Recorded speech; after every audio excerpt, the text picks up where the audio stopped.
فیضان محمد فیضان محمد فیضان محمد فیضان 90 سال کی عمر میں تو خوشخبری آئی نا.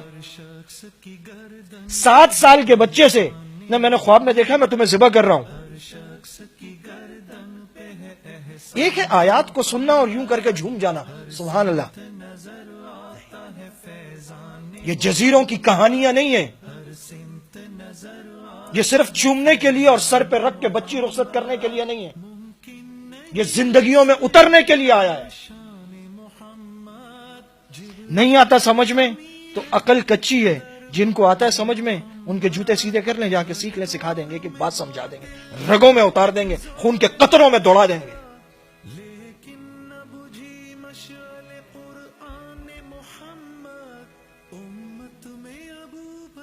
تم نبی کے بیٹے ہو،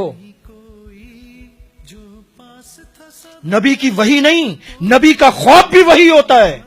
وہی واجب التعمیل ہوتی ہے، صرف واجب التعمیل نہیں ہوتی.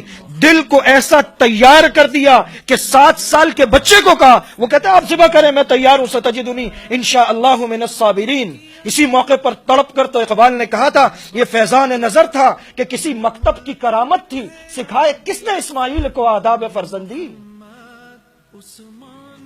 وہاں تو کوئی مکتب نہیں تھا، کوئی محلہ نہیں تھا، کوئی اسکول، کوئی تعلیق، کچھ نہیں تھا، کوئی مربی نہیں تھا. کس نے سکھائے؟ وہ ایک عورت تھی جس نے یہ نہیں کہا کہ تمہارے ابا اللہ کو دیکھ صحرا میں چھوڑ گئے، یہاں تو پینے کا پانی نہیں تھا، تم یہاں ایڑیاں رگڑ رہے تھے، میں صفا مروہ پہ دوڑ رہی تھی، تم تو یہاں پر پیاس سے بلک بلک کے مر جاتے. یہ زمزم کا کنواں اور چشمہ اگر جاری نہ ہوتا تو یہاں تو ہم دونوں مر گئے ہوتے. یہ اگر آئے تو بتانا، پھر مجھے کریں گے بات ان سے، کیسے چھوڑ کے گئے ہمیں.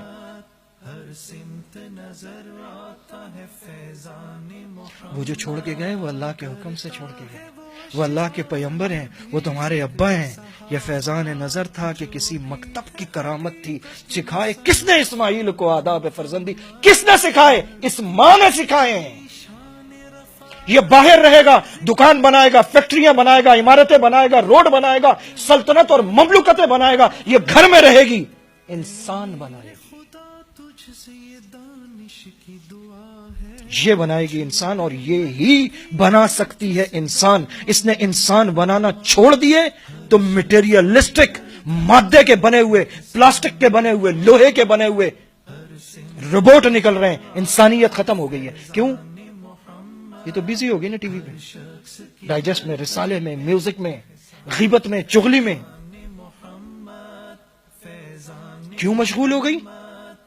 آپ لے گئے کسی مدرسے، آپ گھر میں تعلیم کراتے ہیں،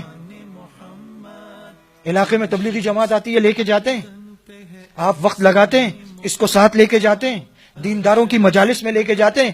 دین کے نام پر تو ربیع الاول میں میلاد ہوتا ہے، صرف اس میں نعتیں سننے جاتی ہیں تو وہ نیکی کی مجلس کم ہوتی ہے، وہ ڈریس شو اور رشتے ڈھونڈنے کی مجلس زیادہ ہوتی ہے. کیا یہ لفظ صاف نہیں کہے جاتے؟ نہ تم میلاد میں جاؤ، نہ تم شادی میں جاؤ، رشتہ کہاں سے آئے گا؟ تو وہاں تو اس مقصد کے لیے جاتے ہیں. ان کا کوئی قصور ہی نہیں ہے.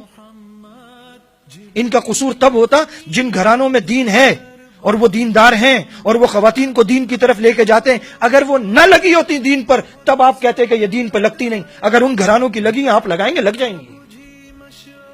آپ تو مسجد جاتے ہیں، آپ تو بیانات سنتے ہیں، آپ تو دعوت و تبلیغ کے حلقوں میں بیٹھتے ہیں، آپ تو تعلیم میں بیٹھتے ہیں. یہ کہاں سے دین سیکھیں؟ ان کے لیے دین کا انتظام کیا ہی نہیں ہم نے ان کو ان کاموں پہ لگا دیا. جب یہ ان کاموں پہ لگ گئے تو نسل خراب ہو گئی. وَاللَّيْلِ إِذَا يَغْشَى وَالنَّهَارِ إِذَا تَجَلَّى وَمَا خَلَقَ الذَّكَرَ وَالْأُنثَى إِنَّ سَعْيَكُمْ لَشَتَّى.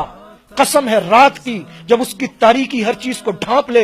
وَالنَّهَارِ إِذَا تَجَلَّى. قسم ہے دن کی جب اس کی روشنی اچھی طرح پھیل جائے. وَمَا خَلَقَ الذَّكَرَ وَالْأُنثَى. ہم نے نہیں پیدا کیا مرد اور عورت کو. إِنَّ سَعْيَكُمْ لَشَتَّى. لیکن ان کی محنت کے میدان ہم نے الگ الگ رکھے ہیں. کتنے الگ؟ وَاللَّيْلِ إِذَا يَغْشَى. جیسے رات الگ دن سے، جیسے مذکر الگ مؤنث سے، اسی طرح دونوں کی محنت کے میدان الگ ہے. رات کیا ہے؟ وَجَعَلْنَا اللَّيْلَ لِبَاسًا. سورہ نبا میں کہا ہم نے تمہارے لیے لباس بنایا رات کو. وَجَعَلْنَا النَّهَارَ مَعَاشًا. دن کو تمہارے معاش کا ذریعہ بنایا. اور عورتوں کے بارے میں کیا کہا؟ هُنَّ لِبَاسٌ لَكُمْ وَأَنْتُمْ لِبَاسٌ لَهُنَّ.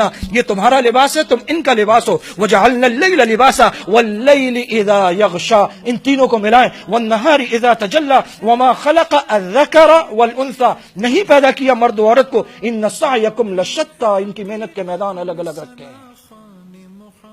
یہ کما کے لائے گا، یہ کسب کر کے لائے گا، یہ گھر میں رہے گی. اسے رات سے تشبیہ دی، اسے سکون سے تشبیہ دی، اسے لباس سے تشبیہ دی، اسے عزت سے تشبیہ دی. یہ انسان بنائے گی، یہ تربیت کرے گی.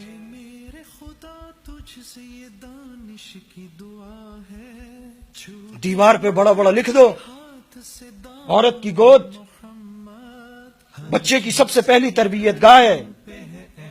لکھنے سے نہیں ہوگا.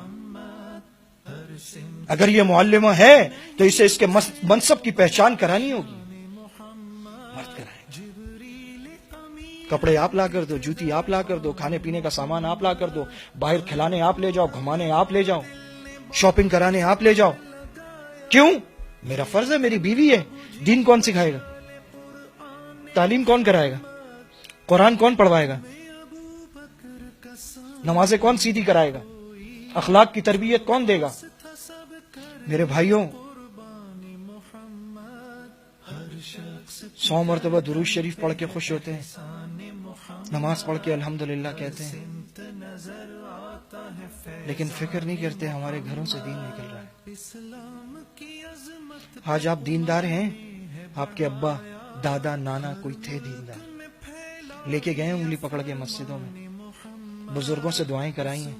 آپ کا سر یوں کر کے جھکا کے نہ کہ سر پہ ہاتھ پھیر دیں، بچے کے لیے دعا کر دیں. آپ کے نام پہ صدقے کیے ہیں.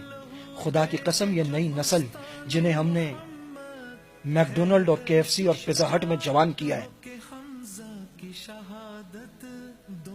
جنہیں ہم نے انگریزی لباسوں میں جوان کیا ہے، جنہیں ہم نے بچپن سے اب تک تصویروں والے جوتے، تصویروں والے بیگ، تصویروں والی کتابیں، انگریزی تعلیم والے اسکول. نہ ان کی مخالفت کر رہا ہوں، نہ یہ کہہ رہا ہوں یہ مت کریں، صرف اتنا کہہ رہا ہوں دین کی فکر کریں. ہماری نئی نسلوں سے دین نکل رہا ہے. حقیقت میں ثنا خوان محمد بڑھتی ہی رہی شان، رفعنا لک ذکرک. اللہ کی رحمت ہے نگہبان